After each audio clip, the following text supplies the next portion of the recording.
What up? We're back. We got one of the hottest teams coming off a huge top 25 win. Assistant coach JASE HERL. We have Missouri State in the building. Talk to us about the win. Talk to us about the squad a little bit. But first, just talk about that particular game. Obviously, it was a big one being able to beat a nationally top 25 program in a conference, somewhat of a rival. I don't know if it's officially a rival, but a team that you compete against and have some great battles with year in and year out. Yeah, no, it was an awesome atmosphere first and foremost. I mean, they had it rocking in there. They were ready to play. We were ready to play. It was just a lot of fun. Obviously a little more fun for us than them, but they're an awesome team, well coached. I mean, six seniors, guys that have won. I mean, 100 games probably. Some of those guys. But it was just an awesome atmosphere. Obviously, the last time they lost a home league game was to us in our first year here. Yeah. So it was just a lot of fun, man. It was kind of hard to explain. It all went. It felt like it was in slow motion. Obviously, those last 6 minutes, but that day went by so fast leading up to it. But no, it was a good time, and obviously the guys executed and played really unselfish and played together and just really played for each other. Yeah, Kevin's going to talk about the game in a minute. I got one more, and I'm going to get out of the way. You have a player on your team that's playing pretty decent. So that's one way to put it. He's our mid-major player of the week, Isaiah Mosley. 40 points in a college game is incredible to even think about. But to do it against an elite defense, we're not talking about a good defense, elite defense and elite defenders. Really impressive performance. He's been getting NBA talk. I know there was NBA scouts there. So just talk about him. What is he like behind the scenes? What has it been like to see him develop? Are you surprised at what he's doing? No, not surprised. He's a humble kid. Works extremely hard. He's from right up the road in Columbia. We're happy to have him. Obviously, we knew the challenge going into it that Loyola presents with the way they guard, and especially Lucas and Tate and Ugwak and all those guys, man, they all do such a good job. Norris, they can switch. They box you in. They keep two on the ball. And he's just been locked in. Like we said before we got on the show, he hit that game winner against Bradley, and it's kind of like a switch click that he can kind of just do what he wants when he wants. But all that stuff, man, all those shots, all that stuff, he's in the gym all the time. I mean, he's in there middle of the day, at nighttime, and with the way the schedules have been with these online classes, these kids can get in there even more. So not surprising at all. It's fun to watch and be a part of and sit there and get a see. But not surprising. I mean, the shots that he's making and the shots he takes, that's stuff we see every day from Zay. So surprising to some and probably a lot of people, but it's fun to sit there and watch his work come to fruition in front of the crowd. Yeah, I talked to Drew Valentine after the game about, why couldn't they get stops? And he was like, look, like they lined up one-on-one and like Isaiah made plays and Donovan Clay made plays. Like it was just winning one-on-one matchups. When you see, a guy like Isaiah just be in a zone like that and he's just winning every time against elite defenders, right? Lucas Williamson is a top 10 defender country. Lockdown, I would assume if we locked down John David. Like he locks down every kid yards and couldn't lock down Isaiah. Like when you see that in game, like how does that change your game plan, your preparation as the game flows into the second half? Well, going into it, we knew that we had to give him space. When he's been guarded in the past, it's because we bring bodies to him. So he's an elite isolation player. He's obviously good in the pick and roll, but the way that Loyola guards and they crowd the ball and they keep two on the ball throughout the ball screen, as we've seen these last few years, especially, we're better off not bringing more to the party, and he's hard to guard because he can score at all three levels. He can make free throws. He's big, uses his pivots extremely well. And a lot of the times the guys have to foul him and put two hands on him to stop him because he's going to get to where he wants. A lot of the times you got to foul him. Sometimes they call it, sometimes they don't. But he's going to figure out a way to get to his spots. But it just gives the rest of the guys confidence, and the spacing that he's able to play with has a lot to do with all the other guys that are on the floor, right? Donovan Clay's such a good cutter and screener and playmaker. Obviously, Gage Prim's been getting double teamed all year. Then you got Jamonte Black, Jalen Manette out there who both made over 43s on the year, and Lakai Patterson's who really came on. But when he gets going like that, it just gives the rest of the group confidence as well. Right, and it's not just Isaiah. You guys are, I think, 21st in offensive efficiency on Ken Palm. You're like every single thing is green on that thing. You shoot it well. You take care of the basketball. You get to the free throw line. Like you guys do pretty much everything well on the offensive end.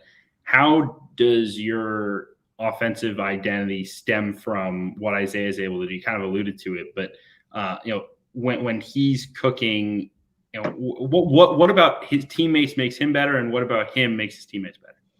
Well, when you got a big guy in the middle that demands a double team, that starts with that. As you look through all the teams that have won this league, and even at the higher levels in the NBA, if you have somebody you can throw the ball to on the block and demand attention, it makes a big difference. So that, those guys make each other better. And Isaiah then is able to play a lot of one-on-one situations, and, having the right players around him, the way we wanted to build the team when we were going into this year, and even last, having Gage Prim and Isaiah Mosley, is put the guys around him that you can't help off of. And if you are going to help off of, it's going to be a guy that's a really good cutter or a really good passer and playmaker.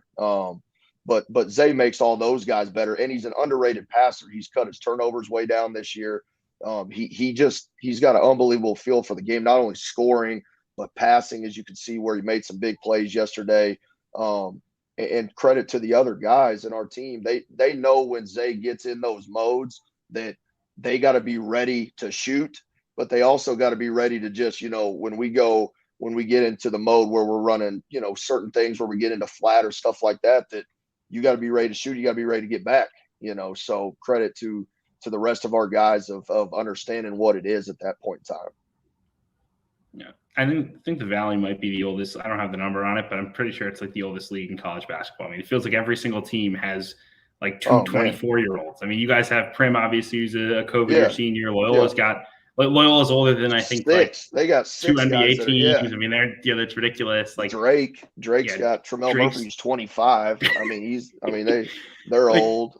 Like with so much experience in that conference, how do you think that plays into how competitive the league is on a night in, night out basis? Well, I think it's because and they know each other. Most of these guys. I mean, you even got like Donovan Clay who's been in the league and knows the other guys. But I think that's why the league as a whole, the efficiency's up offensively, is because guys have just been so experienced with each other and they know how to play the game and the spacing and everything like that. Because normally the Valley's not a high, maybe not as much a high offensive efficiency as it is defensive efficiency. But you look at the league numbers right now. I mean, they're all through the roof from an offensive standpoint. And I just think the continuity and the experience has a lot to do with that. Certainly has been working for you guys. We mentioned 21st in offensive efficiency. Yep. Off to this outstanding start, top 50 now overall in Ken Palm. You've won 6 of 7. B, you got anything for us here? Yeah, I mean, I think last year you guys were on fire to start, and I think there was obviously Loyola. You had Drake that was getting a lot of attention, and you guys kind of flew below the radar, although you got more attention than you're getting now. This win puts you guys in kind of the national conversation, the national spotlight, and now Mosley's playing the way he is. Now people are focused on you. But I know from talking to you, obviously you did a tremendous job last year. You guys added a player that I coached in Jalen Manette, and he's been great off the bench, shooting it at a super high clip. I'm just curious, this team, I'm assuming their focus is NCAA tournament. That's what we want. We saw teams in our league that we beat last year going, or that we competed against. We're as good as them. What is the mindset of this team like? Because you have an older team that's coming back that experienced kind of that disappointment of not making it. So talk a little bit about that, if you don't mind. Yeah, I mean, last year we had both Drake and Loyola at home, and it was 4 games, I think, in 6 days, or 4 games in 7 days. And obviously the 2 Drake games were nip and tuck and tight, and they got both of those. And then Loyola just came in and really steamrolled us at the time. They were extremely ready for us. We've played in going on year 4 now. We've played Loyola extremely tough since we've been here, and they were locked in as ever last year, at that time. Right. But I think that helped our guys grow, because we got hit in the mouth in those 4 games. And, we could have kind of went either way. And I think we kind of buckled down won a lot of those games out of that. I think, I don't even know what it was, 7, 8 in a row, and then 8 of our last 10 or whatever it was, and then lost to Drake in the semis. But, a lot of these guys just talked about all summer and all fall, when we get back to those points, right, getting over that hump and being prepared, and, the Drakes and the Loyolas and the Northern Iowas and, those type of teams, and being ready for that. But, I think, is it something we talk about? We all know where we want to get to. right. We've just really been trying to focus on the process. We took some lumps early. We weren't, all the way healthy. We're still not without DeMarcus, losing some games at the non-con that, we let slip away, and having a great opportunity at home against a BYU and things of those nature that normally teams at our level don't get, having BYU come into your place. Right. But I think we've learned from that. I think roles have been I think the role allocation and things of that nature has kind of worked itself out. We still got to get DeMarcus back, because he gives us another dimension from that point guard position. But, the guys have just kind of been, locked into getting better and listening to coach and what he's preaching, and the practice part of it. And, just trying to get better game by game and take the next one that's on the schedule, really. But at the same time, understanding what we're shooting for, right. Right. I'll let Kevin take the very last one. I got one more. Tell us about Coach Dana Ford. He obviously has done a tremendous job at Tennessee State prior to there to get that opportunity. He's done a great job there. Not as much talked about as one of the coaches that's doing a great job as a younger head coach. Talk a little bit about him and what makes him great. Well, I think he's probably not talked about as much because he's younger still, but he's been a head coach for a while. Yep. He's going into year 4 here. I think he was at Tennessee State for 4 years or 3 years, whatever it was. But, he just empowers these guys to be who they are on the floor, off the floor. He talks to them about what's going on in the community as much as what's going on the floor and in the locker room. He allows them to continue to be themselves and grow within the program, and kind of finding themselves on and off the floor as well. But, also he understands that, this game is evolving even more and more, and it's all about the players, man. It's about, having the right talent and having the right form of a group together. Some of the lumps we took early in years 2, we had good talent, but it wasn't all formed together the right way. You know what I mean? And I think that takes time.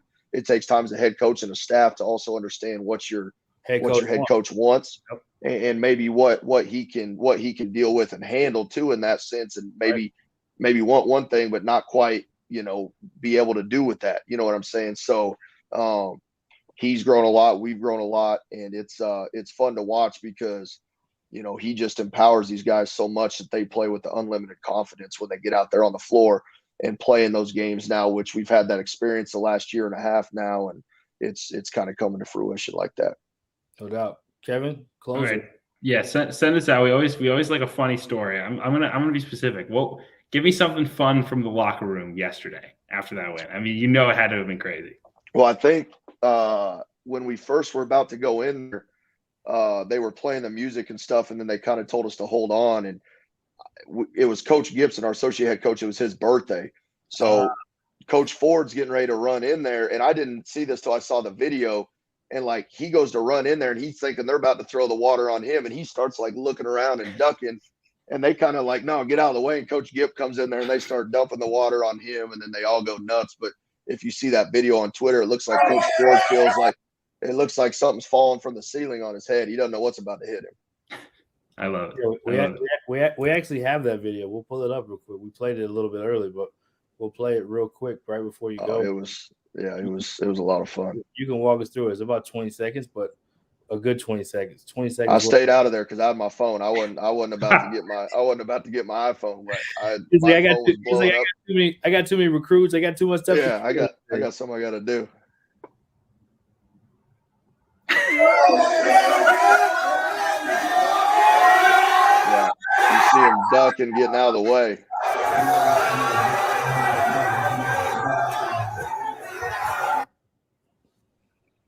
Coach Gibb was going nuts at that point. Yeah, he was pretty fired up. He was letting loose. Oh, Coach, we appreciate you joining us. Excited about what you guys are doing.